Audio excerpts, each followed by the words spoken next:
Hi friends, welcome back to our channel. ഇന്ന് നമുക്ക് instant ആയിട്ടുള്ള മാങ്ങ അച്ചാർ തയ്യാറാക്കിയെടുക്കാം. അതായത് സദ്യ മാങ്ങ അച്ചാർ. അപ്പോൾ ഇതിനു വേണ്ടിയിട്ട് ഞാൻ ഇവിടെ 1 കിലോ മാങ്ങയാണ് എടുത്തിരിക്കുന്നത്. ഇത് 1 കിലോന്റെ ഒരു മാങ്ങയാണ്. അപ്പോൾ ഇനി ഇത് കട്ട് ചെയ്ത് അതായത് തൊലിയൊന്നും കളയണ്ട. അപ്പോൾ ഈ വശം മാത്രം ഒന്ന് കളഞ്ഞ് ബാക്കിയുള്ളത് കുരുകുരാന്നൊന്ന് അരിഞ്ഞെടുക്കുക. ഒരു വെറൈറ്റി ടൈപ്പ് മാങ്ങയാണ് കേട്ടോ ഇത്. ഇതിവിടെ ഉണ്ടായ മാങ്ങ തന്നെയാണ്. ഇത് വലിയ പുളി ഇല്ല, അങ്ങനത്തെ ഒരു ടൈപ്പ് മാങ്ങയുണ്ടോ. അപ്പോൾ ഇത് മാങ്ങയൊക്കെ അരിഞ്ഞെടുത്തിട്ടുണ്ട്. അപ്പോൾ എത്രത്തോളം ചെറുതാക്കാമോ അത്രത്തോളം ചെറുതാക്കി അരിഞ്ഞെടുക്കാം കേട്ടോ. കാരണം ഇതിനകത്തേക്ക് ഉപ്പും മുളകൊക്കെ നന്നായിട്ട് പിടിക്കണമെങ്കിൽ ചെറുതായിട്ട് അരിഞ്ഞെടുക്കുകയാണെങ്കിൽ പെട്ടെന്ന് തന്നെ പിടിച്ചോളും. കാരണം നമ്മൾ ഇത് ഇൻസ്റ്റന്റ് ആണല്ലോ. അതുതന്നെ ഇത് കൂടുതൽ നാളോട്ട് ഉപയോഗിക്കാനും പറ്റില്ല കേട്ടോ. ഒരു 2 ആഴ്ച, മാക്സിമം 2 ആഴ്ച, അതും ഫ്രിഡ്ജിൽ വെക്കുകയാണെങ്കിൽ മാത്രമാണ് 2 ആഴ്ച നമുക്ക് ഉപയോഗിക്കാൻ പറ്റുള്ളൂ. അല്ലെങ്കിൽ ഇത് ചീത്തയായി പോകും. പുറത്തൊക്കെ വയ്ക്കുകയാണെങ്കിൽ ഒരു 3 ദിവസമൊക്കെ ഇതിരിക്കുള്ളൂ കേട്ടോ. അപ്പോൾ ഇനി ഇതിനകത്തേക്ക് വേണ്ടുന്ന പൊടികളൊക്കെ ഇട്ട് കൊടുക്കാം. അപ്പോൾ ഇത് 2 ടീസ്പൂൺ മുളക് പൊടി ഇപ്പോൾ ഇടുന്നുണ്ട്. എന്നിട്ട് വേണമെന്ന് നോക്കിയിട്ട് പിന്നെയും ചേർക്കാം കേട്ടോ. ഉപ്പ്, 1/4 ടീസ്പൂൺ ഉലുവ വറുത്ത് പൊടിച്ചത്, 1/2 ടീസ്പൂൺ കായംപൊടി. ഇത് കായം റെഡിമെയ്ഡായിട്ട് മേടിക്കാൻ കിട്ടില്ലേ, അതാണ് കേട്ടോ. അപ്പോൾ ഇനി ഇതെല്ലാം കൂടി ഒന്ന് മിക്സ് ചെയ്ത് കൊടുക്കാം. അപ്പോൾ കൈ കൊണ്ട് മിക്സ് ചെയ്യുവാണെങ്കിൽ അങ്ങനെ കൊണ്ട് മിക്സ് ചെയ്യുന്നതായിരിക്കും കേട്ടോ നല്ലത്. അപ്പോൾ ഞാനിത് കൈ കൊണ്ട് തന്നെ നന്നായിട്ട് അങ്ങോട്ട് മിക്സ് ചെയ്തെടുത്തു കേട്ടോ. അപ്പോഴാണ് ആ ഉപ്പിൻ്റെ ഒരു ഇതൊക്കെ നന്നായിട്ട് ഇറങ്ങി നല്ല എന്താ പറയുക, ആദ്യം നല്ല ഡ്രൈ ആയിട്ടിരിക്കും പോലെയല്ലേ ഇരുന്നേ. ഇപ്പോൾ നല്ല വെറ്റായിട്ട് ഇങ്ങനെ വന്നിട്ടുണ്ട്.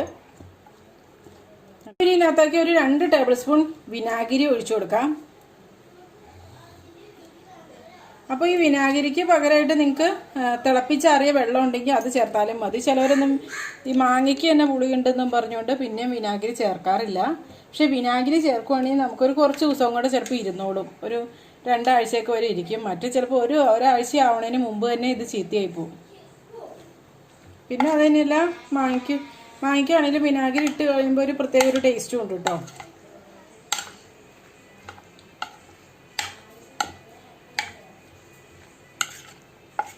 കേട്ടോ. അപ്പോൾ ഇപ്പോൾ ഇച്ചിരിയോടെ ഒന്ന് നനഞ്ഞ് ആ ഒരു പരുവത്തിലായിട്ടായിട്ട് വന്നിട്ടുണ്ട്. ഇനി ഇതിങ്ങനെയായിട്ട് നിർത്തണമെങ്കിൽ ഇത്രത്തിൽ വെച്ച് നിർത്താം. ഇനി അല്ലെങ്കിൽ താളിച്ചൊഴിക്കണമെങ്കിൽ താളിച്ചൊഴിക്കാം. ഞാനിപ്പോൾ എന്താണെങ്കിൽ താളിച്ചൊഴിക്കുന്നുണ്ട്. അപ്പോൾ ഇങ്ങനെയായിട്ട് നിർത്തുവാണെങ്കിൽ 2-3 കറിവേപ്പില കൂടി ഇതിനകത്തേക്ക് ഇടണം. അതുപോലെ തന്നെ എണ്ണ വേണമെങ്കിൽ ഇതിനകത്തേക്ക് കുറച്ച് വെളിച്ചെണ്ണ വല്ലതും ഒഴിച്ചു കൊടുക്കാം. നല്ലെണ്ണയാണെങ്കിൽ നല്ലെണ്ണ ഒഴിച്ചു കൊടുക്കാം. നല്ലെണ്ണയാണെങ്കിലും ഈ പറഞ്ഞ പോലെ തന്നെ കുറച്ച് ദിവസത്തേക്കും കൂടി നല്ലെണ്ണയാണെങ്കിലും ഈ അച്ചാർ ചീത്തയാവാണ്ടിരിക്കാൻ ഹെൽപ്പ് ചെയ്യും ചേർക്ക്. അപ്പോൾ ഇനി അച്ചാറിലോട്ടൊന്ന് താളിച്ച് ചേർക്കണം. അപ്പോൾ അതിന് വേണ്ടിയിട്ട് ഞാനൊരു 2 ടേബിൾ സ്പൂൺ നല്ലെണ്ണയാണ് കേട്ടോ എടുത്തിരിക്കുന്നത്. അതല്ലേ, നല്ലെണ്ണ, എള്ളെണ്ണ അങ്ങനെയൊക്കെ പറയുമല്ലോ. അപ്പോൾ അതാണ് എടുത്തിരിക്കുന്നത്. ഈ അച്ചാറുകൾക്കൊക്കെ ഈ ഒരു എണ്ണ ഉപയോഗിക്കുന്നതായിട്ടോ നല്ലത്. പിന്നെ ഒരു 1/2 ടീസ്പൂൺ കടുക് ഇട്ട് കൊടുക്കാം. കടുക് ഇട്ടത് കൂട്ടാൻ താല്പര്യം ഇല്ലെങ്കിൽ ഒഴിവാക്കാം കേട്ടോ ഈ സ്റ്റെപ്പ്.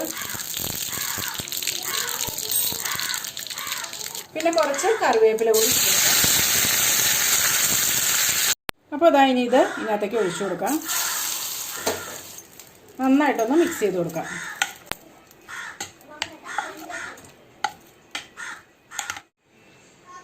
ഇതിങ്ങനെ ഈ താളിച്ചൊക്കെ ഇടുമ്പോൾ തന്നെയാട്ടോ ഇതിന് ടേസ്റ്റ് വന്നത്. ശരിക്കും ചുമ്മാ ഇങ്ങനെ മിക്സ് ചെയ്ത് ഉണ്ടാക്കണേക്കാളും നല്ലതായിട്ട് എനിക്ക് തോന്നിയിട്ടുള്ളത് അതാണ് കേട്ടോ.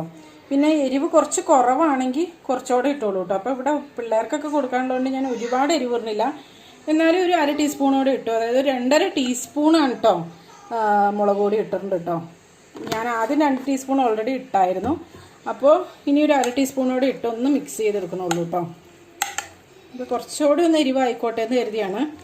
അതുപോലെ നിങ്ങളുടെ കയ്യിലുള്ള മുളക് പൊടിയുടെയൊക്കെ അനുസരിച്ച് വ്യത്യാസം വരും കേട്ടോ. ഇതിനകത്ത് കാശ്മീരി മുളക് പൊടി ഒന്നും ഉപയോഗിക്കരുത് കേട്ടോ. ഈ നമ്മൾ ഇങ്ങനത്തെ നാടൻ സംഭവങ്ങൾക്കൊന്നും കാശ്മീരി ഒന്നും ഉപയോഗിക്കാണ്ടിരിക്കുന്നതാണ് നല്ലത്. അപ്പോൾ ഇനി ഇതൊരു ടിന്നിലോട്ട് ഇട്ട് വയ്ക്കാം കേട്ടോ. അപ്പോൾ അച്ചാറൊക്കെ ഇടുമ്പോൾ എപ്പോഴും ചില്ലി ഭരണിയിൽ ഇട്ട് വയ്ക്കുന്നതാണ് നല്ലത്. ഇതിൻ്റെ അകത്തേക്ക് വേറെ വെള്ളം ഒന്നും ഒഴിക്കേണ്ട ആവശ്യമില്ല കേട്ടോ. കാരണം നമ്മളിപ്പോൾ രാത്രിയിൽ ഇതുണ്ടാക്കി വയ്ക്കുവാണെങ്കിൽ രാവിലെ ആകുമ്പോഴത്തേനും ഇതിനകത്തുനിന്ന് ഒരു വെള്ളമൊക്കെ ഇറങ്ങി, അത് നമ്മൾ ഓൾറെഡി വിനാഗിരിയും അതുപോലെ എണ്ണയും ചേർക്കണുണ്ടല്ലോ. പിന്നെ അത് കൂടാതെ ഉപ്പും ഒക്കെയും കൂടി ഇതിനകത്തു നിന്നുള്ള വെള്ളവും കൂടെ ഇറങ്ങും. ഈ മാങ്ങയിൽ നിന്നുള്ള വെള്ളവും കൂടെ ഒക്കെ ഇറങ്ങി ആവശ്യത്തിനുള്ള ഗ്രേവി ഒക്കെ ആയിട്ട് ഇരിക്കുന്നുണ്ടാവും.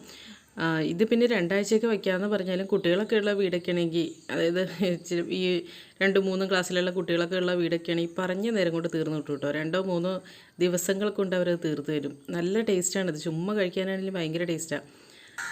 ഇതെല്ലാവരും ഒന്ന് ട്രൈ ചെയ്ത് നോക്കുക കേട്ടോ. എന്നിട്ട് നിങ്ങളുടെ അഭിപ്രായങ്ങളും നിർദ്ദേശങ്ങളും ഒക്കെ കമൻസിലൂടെ അറിയിക്കുക. അപ്പോൾ നല്ല റെസിപ്പിയുമായി വീണ്ടും കാണാം.